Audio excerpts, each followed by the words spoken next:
We wanted a place for aquatic professionals to have real conversations, to share what's working and what still needs work.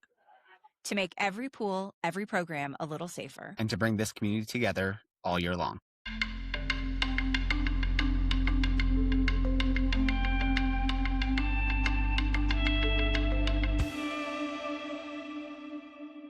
Welcome to AOAP's Discussion from the Deep End, a podcast for aquatic professionals by aquatic professionals.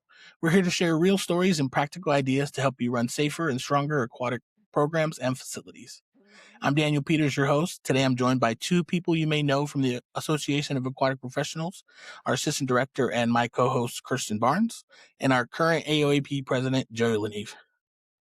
This episode is a little different. Instead of a full interview and a deep dive, we're officially launching the podcast, talking about why we're doing this, what you can expect, and how AOAP's work at conference and throughout the year will show up in these conversations.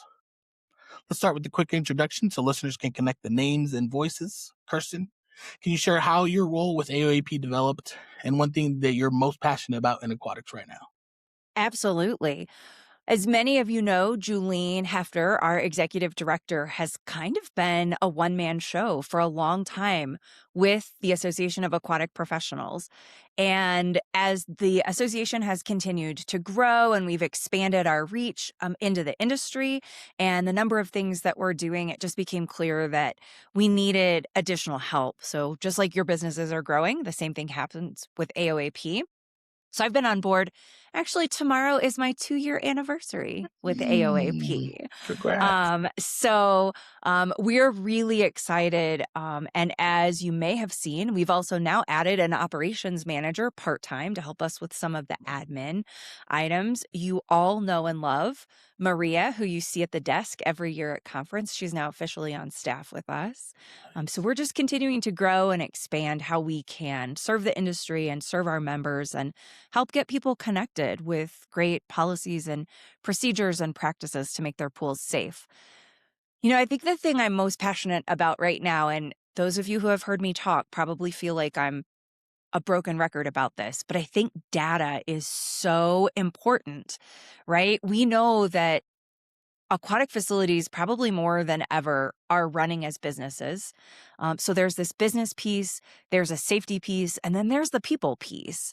And having data about what's happening on our pool decks, what's happening in open water, what's happening in swim lessons and swim teams and water polo and all the programs that we have, all of that data is going to help us create environments that are safer, that serve our communities better, and that really help build those memories in a safe, sustainable way around our facilities. So data and research is really top of mind for me right now. Nice. Yeah. Well, those are key contributors to kind of like how we progress in our field. So those are Right? big factors. So Joey, as our current president, what perspectives do you bring from your day-to-day work in aquatics? So my day-to-day as the aquatic supervisor for the town of Queen Creek in Arizona, I oversee a large municipal aquatic facility. I had the opportunity to be involved with this facility from its design and conception all the way up to opening it for the first time last year. And in my previous life, I used to work in university recreation and university aquatics. So I come with a little bit of a different background than most. I have a wide range of experience when it comes to aquatic facilities and aquatics operations, and I've seen multiple different types of operations. And then being involved in AOAP, I've been on the coming to conference since 2018 and on the board since 2022. And I'm really excited to be in the president role and to be able to give back to an association that has done so much for me in my professional career and helped connect me to so many different professionals across the country. And especially going into my current role where like I said, I was involved with the design and overall construction of this project, having a network of professionals who I could reach out to with questions and concerns and just for general advice has been so unbelievably helpful. So I'm super thankful to the association and super happy to be in the role that I'm in.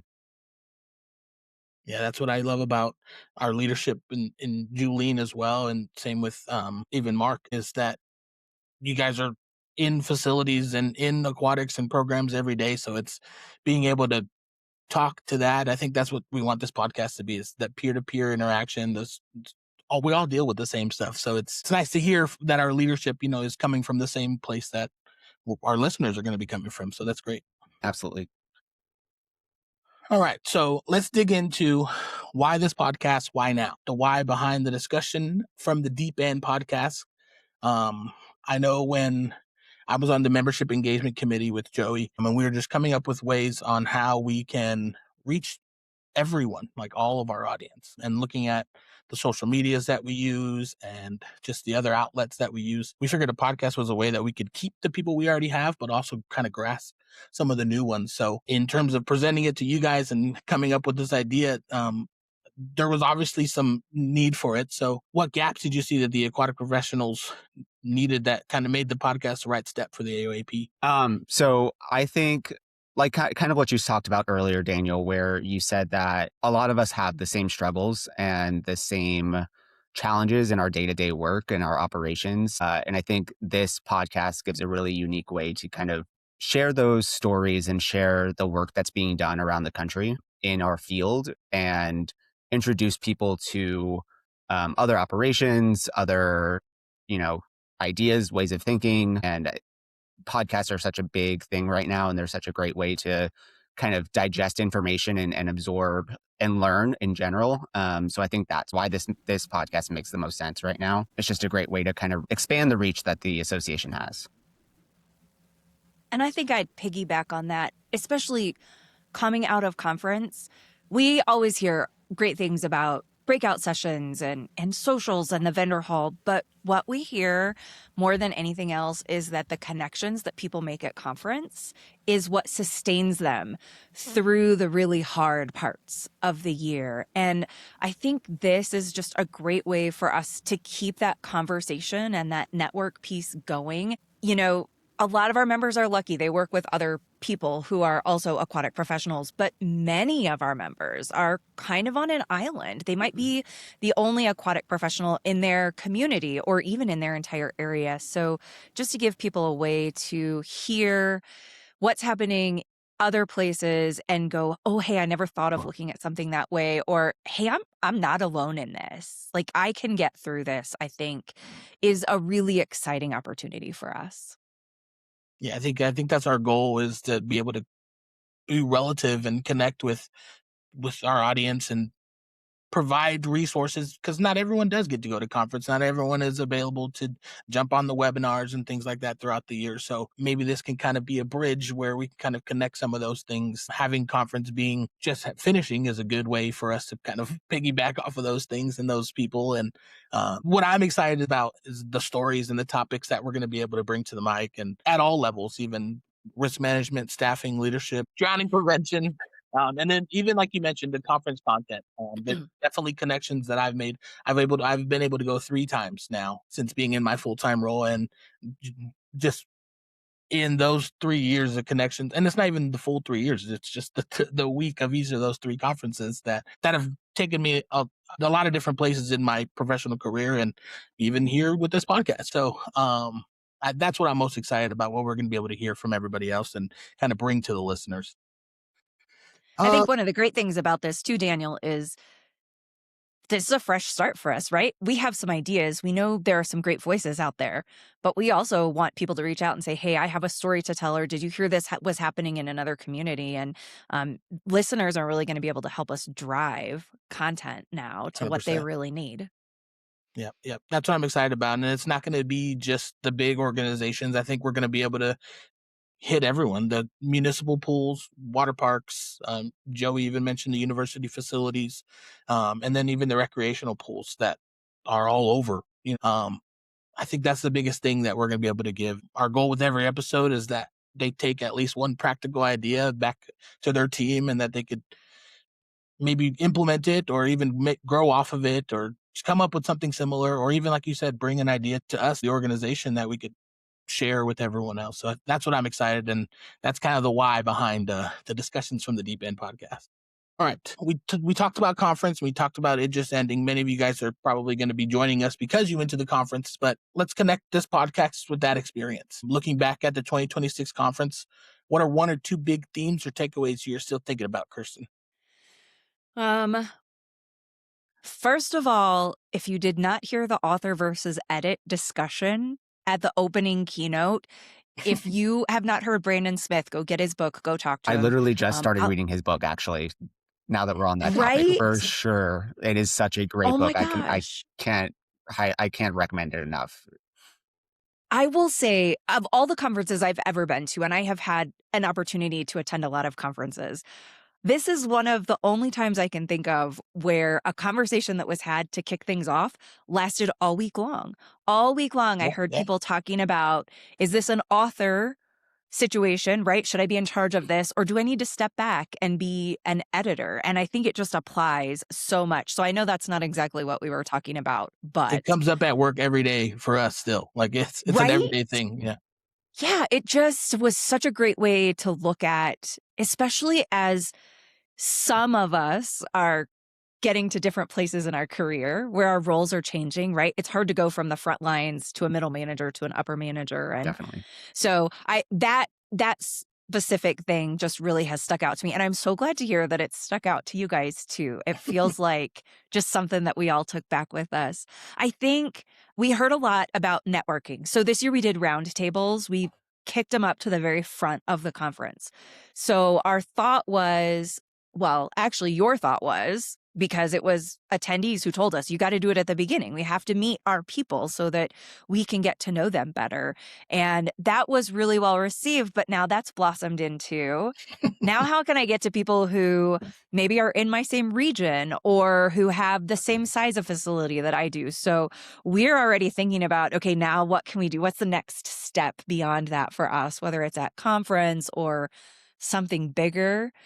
So that feedback has been great. And then I think, Daniel, you said it, that people really enjoy those opportunities to get practical advice. So whether it was a panel where there were people from different organizations saying, this is how I approach this problem, retaining employees or doing social media or whatever that might be, or whether it was a hands-on activity where they got this kind of theoretical, this is why we're doing this, but then this is how we're actually executing it. Joey had a great session where they went through some of those things. So I think it really, the feedback we got from conference was people want to get connected, Mhm. but they want to do it in a practical way. And so we're continuing to look at how can we build that into the overall conference themes, the education that we provide, the opportunities to network that we provide.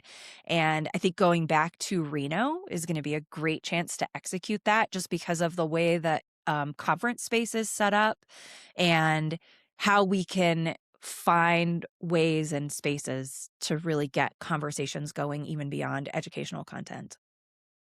Yeah. No, like you said, the roundtables were huge. They were thinking about how we did it in the past, meeting everyone at the end. I wish I was like, great. Now I met all these people. I wish I could talk to them for the rest of this week. So no, that was a great, and of course you guys are already thinking of ideas for the next one, just like AOAP to do that.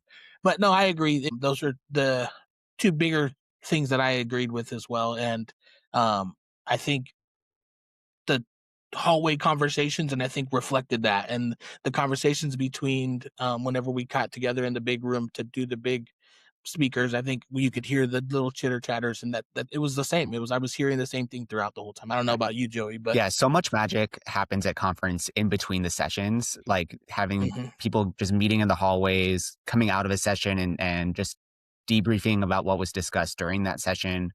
And I think we as an association did a really good job of incorporating that member feedback from previous years. And like Kirsten said, I really enjoyed, and I presented on one of like hands-on activities, and watching people get up and moving during education sessions is such a unique experience because you go to conferences in other industries or under other fields, everyone's just sitting listening to speakers, they're writing notes and they're going about their day. But AOAP is such a unique unique energy at the conference where everyone does get involved, and there's just so much energy, and it's so positive, and that's what I love about conference, and that's what keeps me coming back.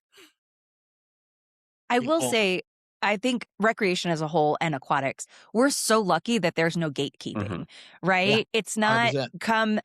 comment to get my idea or whatever.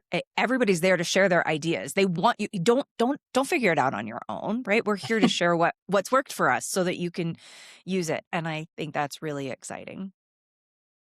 Speaking of gatekeeping, as President Joey, I'm sure you're already looking ahead. Can you give us a peek at what's to come for 2027 conference in Reno? I know she talked about a little bit of already listening to some of the feedback to implement it for this year, but going back to Reno, I'm not sure. I don't know how many times you guys have been there. This is maybe my second time. This is our second time there that I'm aware of. That's Yep. right. So I'm really excited. I know last time we were in Reno, some of the feedback we got was that the education rooms were too small. There were too many people showing up to sessions, which is an amazing problem to have, but it made it challenging for people to see the speakers they wanted to see. So one of the cool things that we've already heard kind of in our discussions with the hotel and with the venue is that we're going to have a lot more access to the educational space, and we've been able to double the sizes of our rooms. So attendance should not be a problem this year, which is going to be great. And then something that's always really fun about Reno is the socials. And we have a lot of cool things planned, or things in planning, I should say. I can't share anything yet, but we're really excited to bring the fun. And I think the Grand Sierra Resort is a really cool venue, and there's a lot of fun things to do on site, which keeps people around, and everyone should be looking forward to this conference for sure. And I'm sure as we get closer to it, we'll probably be able to disclose more information. Maybe. We'll see. I feel like the podcast is a great place to announce all this stuff. It really is. Yeah, it really is. So, well, that was going into my next question for you, Joey, and I guess Kirsten as well. You guys can both speak on it. But how do you see this podcast supporting the work between now and when we're all together in Reno? I think the podcast is a great way to celebrate the work that gets done behind the scenes. For those of you who don't know, the conference, we have 3 staff members right now, adding on a 4th part-time position right now. And then we have an amazing and dedicated team of board of directors who really do all the planning behind the scenes, everything from socials, everything from the education sessions that you see, the fundraising and the silent auction and scholarships and grants. All of that is done and funneled through our board of directors. And I think this is a really awesome way for us to celebrate that work and showcase what is happening behind the scenes and what goes into planning this conference. And I think in the same way, it's a great way to just promote the conference and expose people to who we are and why we do what we do. Because I think this association is so mission driven, and having that ability to showcase that and really lean into the advocacy and the education side of our mission, or this platform is going to be great for that. I think it also gives us a great chance to get some feedback from listeners about what they'd like to see at conference. And we want, I think, from the beginning, with the original group who was leading the association on a volunteer basis, then through Julene's leadership and then Mark coming on board, we've always tried to be very member driven. So this is just another way for us to be member driven in what we're doing. And it's also going to be a great way for us to highlight as people are thinking about conference and get them keyed up and excited. And if you can't be at conference, for you to get a little taste of it and see what that looks like, because we know budgets aren't always available. And so just giving people another avenue to engage with us, I think will be really exciting as we kind of get into the meat of 2026. All right, just so that everyone knows what's going on in the AOAP world and community, what are some things to look for in the near future? We have a lot of great stuff coming up. We know summer's busy for our members, many of our members, so we want to be aware of that.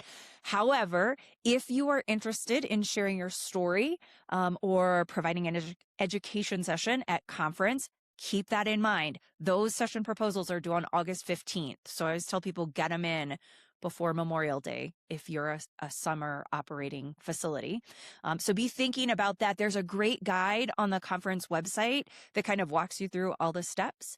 And then in addition to the podcast, the other thing that we're launching, which you may have seen in the newsletter, is member takeovers of our social media. So you have a great opportunity for members to take over a specific day. So we've got some themes that you can build around, or you can come in and give us a day in the life of you as a manager or a lifeguard or a swim instructor. But just another way for us to highlight some of the things that our members are doing. And again, that's right on our website. If you go under current members, you can get all of the information about our social media takeovers. Awesome. Yep.